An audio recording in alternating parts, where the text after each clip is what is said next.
Hello, everyone. My name is Kaylin Myich, and I'm here with my group members Jenna, Liz, Kwan, and Marianne to present our final case study presentation.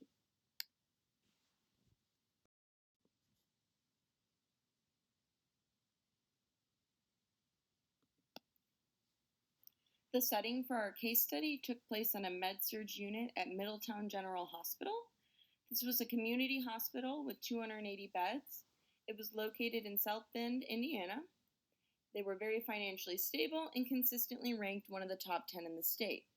The issue being that on this specific unit, the new unit supervisor and nurse manager were in disagreement about what was best for the unit. Sarah, the nurse manager, delivered excellent patient care. She was an outstanding patient advocate, chair of the practice council, and recently received her certificate in med-surg nursing. All was going well until her immediate supervisor needed to move to another state due to his wife's promotion. At this time, she got a new supervisor named Lynn. Right from the beginning, she could tell that Lynn was very focused on the negative, and Sarah, as an optimistic person, found this really counterintuitive to her natural approach to things. When she tried to speak with Lynn about their differences in approach to making decisions about the direction of the unit, Lynn would say that she was naive, that staff were taking advantage of her, and then use some of Sarah's recent project failures as justification without really digging into why these failures happened in the first place. The breaking point came when Lynn told Sarah to get rid of two other staff nurses. These staff nurses had each been there for over 12 years. They were well liked by other staff. So Sarah really struggled with this task she was given and then came to us as a group for advice. The model we were assigned was the FISH model. So the FISH philosophy is all about staying present and attuned to people's needs. It's about doing something special for people, really taking responsibility for your attitude even on the toughest days, and then finding ways to enjoy the day.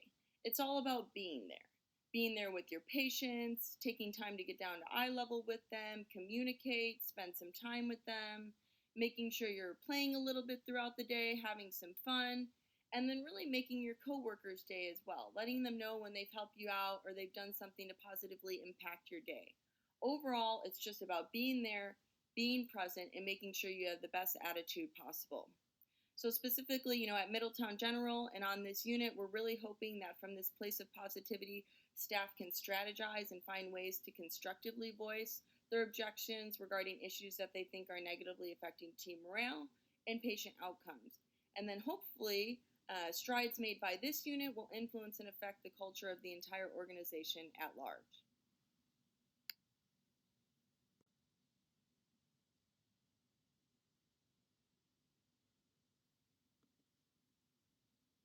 So for the work plan, the purpose is to address the toxic incivility occurring on the med-surg unit at Middletown General Hospital by uncovering the negative attitudes and feelings expressed by Lynn, who is the supervisor, Sarah, the nurse manager, and the staff on the unit. By utilizing the FISH model, negative attitudes will be replaced by positive ones when we find a solution. The FISH philosophy will show that the positive approach in the workplace is a way for staff to keep their ethical obligations toward their patients and towards each other. Goals that we set include the leadership supporting the plan for change on the unit, and they will be informed of all the progress, establishing a unit advisory council that meets every month, increasing overall core staffing to reduce nurse fatigue, assure safe nurse-to-patient ratios, and increase staff satisfaction. We will also have the goal of establishing a culture of positivity and staff empowerment on the unit. The plan might have evolved, and the interprofessional collaboration could have become a great influencing factor in the goals and purpose of the original work plan. Interprofessional collaboration can work hand in hand with the FISH philosophy because collaborating with one another can create a healthy work environment.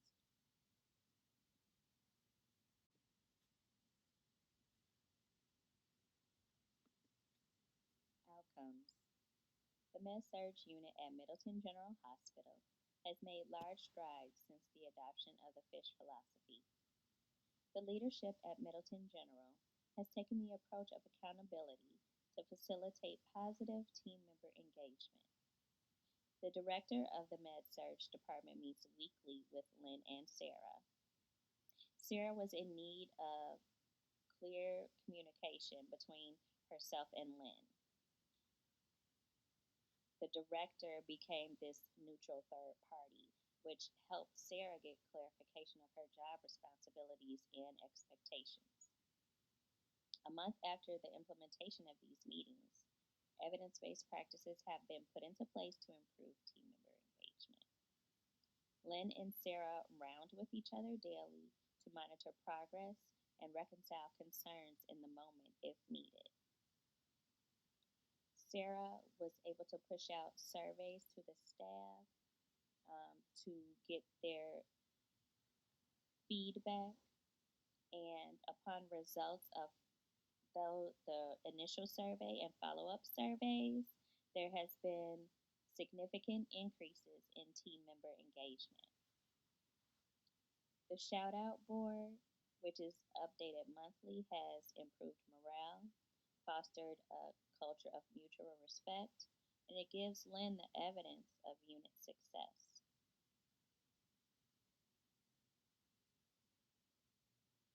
The Unit Advisory Council continues to meet monthly. This team has been able to develop a system for communicating grievances effectively. It has trained the staff through in-services and maintained 100% compliance with new education to staff.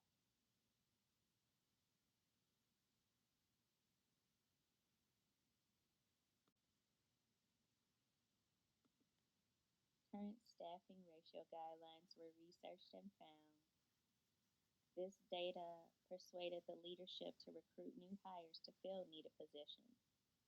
Management used the FISH philosophy to design interview questions and techniques that help to pick the right and best candidates for the positions. Monthly staff meetings are also more productive now that Lynn has enlisted a culture of transparency. Lynn also has incorporated the stoplight report into the meeting agenda and daily huddles.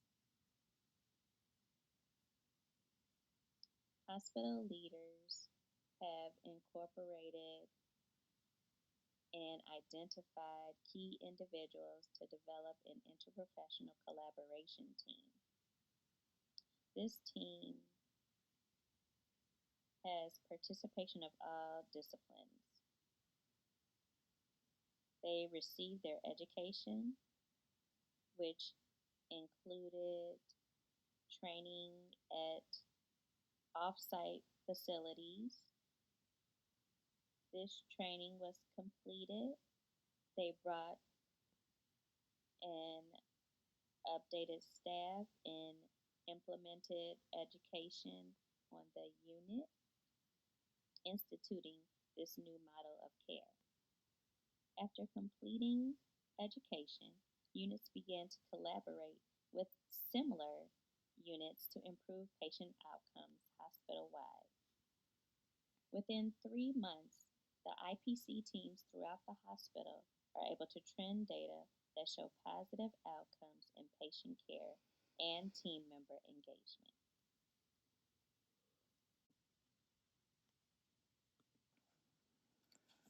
There are many ways that nurses can empower and advocate for themselves, for their patients, and the profession in general. This can be done at the organization where they work, as well as at the state and federal level. At the organizational level, nurses can participate in committees and other working groups in hospital that work to improve patient safety and quality improvement. Participating in the decision-making process is key. They can utilize employee feedback surveys to convey the difficulties and challenges in the organization that they see and to advocate for a culture of safety for all staff. They can attend staff meetings and verbalize concerns as appropriate instead of gossip or just complaining to each other. They can petition for nurses and other clinical staff to unionize and therefore be able to advocate as a collective group.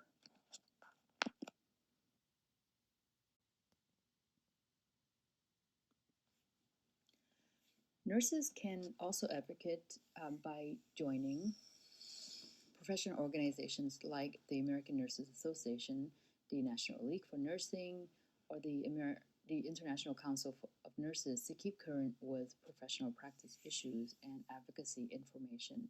There are many field-specific nursing organizations as well that each nurse can look into depending on their field of practice, such as the American Psychiatric Nurses Association, organizations for critical care nurses, for emergency nurses, for hospice and palliative care nurses as well, that are worth looking into.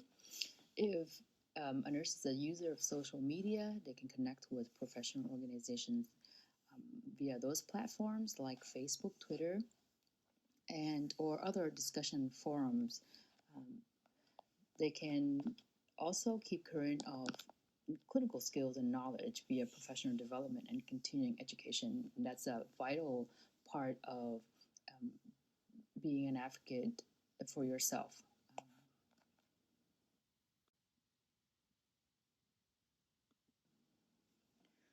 Another aspect of advocacy work, and one that is very important, is participation and knowledge of the political process so that you can be more involved in the policy making that affects patient care and that affects the profession.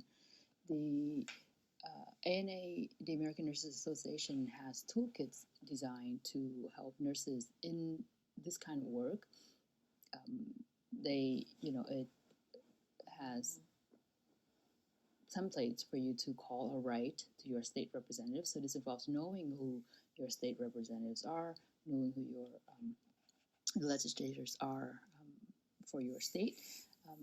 Visit a local town hall meeting. So this involves knowing, for example, who your alderman is. Also, how to send a letter to the editor of your local newspapers or journals, etc.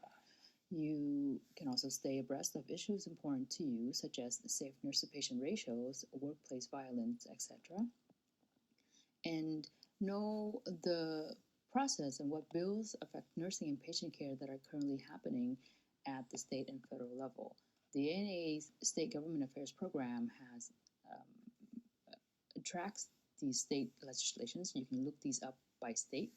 And it also has members working at the federal level to keep track of what is happening at the federal level as well. And you can visit their websites listed here for more information.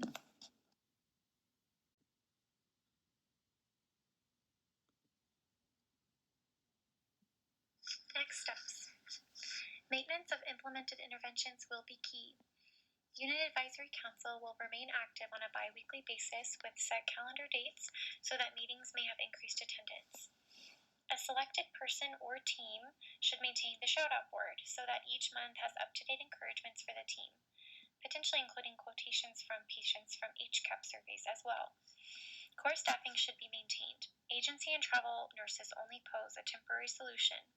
An interview team could partner with Lynn and Sarah to ensure staffing remains adequate to prevent staff fatigue and burnout. Suitability of the FISH model. Interventions could be smoother and longer lasting by including several principles from a different model called the Studer model. Some of the main tenets of the Studer model include transparency and communication, which would help break down the hierarchical structure that exists and facilitate greater interprofessional collaboration. Passion and purpose is also highly emphasized. If the source of the positivity is surface level or temporary, it won't last long after the FISH implementation team leaves the facility. Therefore, guiding staff to dig deeper to engage their passion and purpose for healthcare and the patients they serve will help create a longer lasting results and a staff that truly cares. The 5 pillars of excellence of the Studer model include service, quality, people, finance, and growth. The 5 pillars allow for long-term and short-term objectives to be set and met, and to prevent distraction from what Studer calls buzzword philosophy, which may create only temporary change. These 5 components could help ensure a holistic and long-standing change at Middleton General. Both the positivity and improvement of engagement that the FISH model brings are special. Both of these principles, however, are also included in the Studer model, which offers more long-term solutions. Our recommendation is that a combination of the models, or perhaps just the Studer model, would be a better fit for the problems that Middleton General is facing. Thank you so much for your time in watching our presentation. You can find our references on the final slide, and please don't hesitate to reach out with any questions. Thank you on behalf of Team 23.